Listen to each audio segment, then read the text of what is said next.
Бул өспүрүмдөр деле башкалардай кыймылдайт. Мүмкүнчүлүктөрү бирдей эле, бирок жыйынтык таптакыр башка. Анткени аларга көрсөтүлгөн жол, коюлган максат башынан туура болгон. Балдардын ден соолугу ар бир коомдун негизги баалуулуктарынын бири. Андыктан жаңы өсүп келаткан муундун ден соолугу үчүн мамлекет гана жоопкер эмес. Ата-энелер, педагогдор да бул жаатта ордун билүүсү шарт. Өлкөбүздөгү айрым мектептерде бул нерселердин негизги планга чыгып келатышы кубандырбай койбойт. В первую очередь основная задача отвлечь детей от...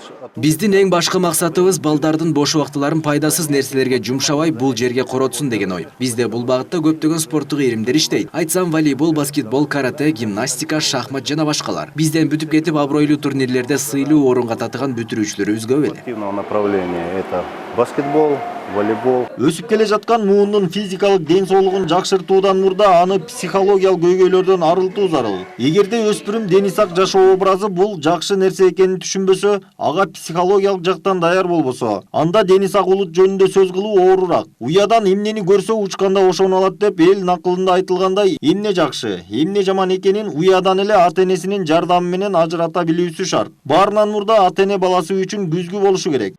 Был случай, что вот недавно ребенку 12 лет. Бизде жакында эле жагымсыз окуя болду. 12 жаштагы өспүрүм ичимдикке көз каранды болуп калыптыр. Бизде өспүрүмдөр үчүн алкоголдон дарылаган атайын бөлүм да жок экен. Анын мындай жолго түшүп кетүүсүнө үй бүлөсүндөгү жагдай себеп болгон. Анткени ата-энеси да ичкиликке берилгендерден экен. Аны көргөн баласы жаштайынан эле ичкилик ичип баштаптыр. Азыр Кудай буйруса жакшы жакка жылыш бар. И вот к 12 годам он стал зависимым. Бүгүнкү глобалдашып бараткан коомду ар түрдүү жаман таасирлерден сактаган маанилүү нерсе бул спорт. Бүгүнкү күндө аздыр көптүр жеке менчик да, мамлекеттик да спорттук комплекстер иш алып барууда. Бирок Назгүл Турдубекованын пикиринде мындай кызмат калктын баардык катмары үчүн жетиштүү эмес. Аялуу катмар үчүн мындай бекер кызмат көрсөткөн жайлар иштеши керек. Анткени алаксыганга эч нерсе жок. Үйүнө келсе уруш талаш болгон өспүрүмдөр туура эмес жолго түшүп кетүүдө. Көп учурда ата-энелер бул маселеге көп жакшы көңүл бурушпайт. Биз негизи биздин уюмубуз ушу оор кырдаалга учураган өспүр балдар менен көп иштейбиз.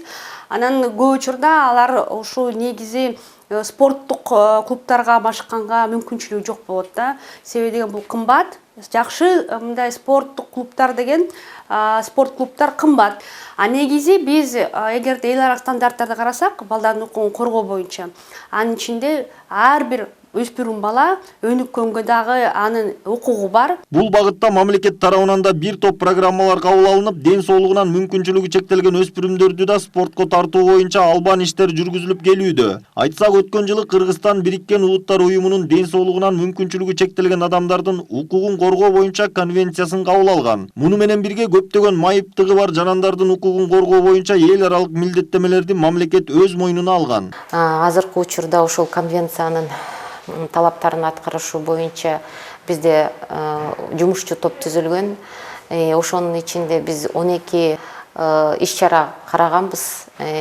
Анын ичинде ошол спорт тармагын өнүктүрүү, ошо ден соолугу мүмкүнчүлүгү чектелген адамдарды ошо спортко жана дене тарбияны жакшыртууга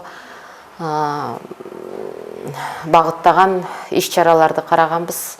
Ошондой эле бул деген жалаң гана ден соолугу мүмкүнчүлүгү чектелген адамдар эмес, ошондой эле балдар үчүн каралган иш-чаралар болот. Эгер биз балдарды жаш кезинен баштап ден соолугун баалап, сактоого үйрөтүп, ал үчүн өзүбүз да үлгү болсок, кийинки муун бизден акыл жактан да, физикалык жактан да мыкты чыгары талашсыз. Ата-эненин максаты перзентин толук кандуу жашоого даярдоо эмес, ошол толук кандуу жашоону бүгүн камсыз кылып берүү. Толук кандуу жашоо ден соолугу чың адамга гана болот. Айдар Темиралиев, Бактыбек Маматсаев, Пирамида.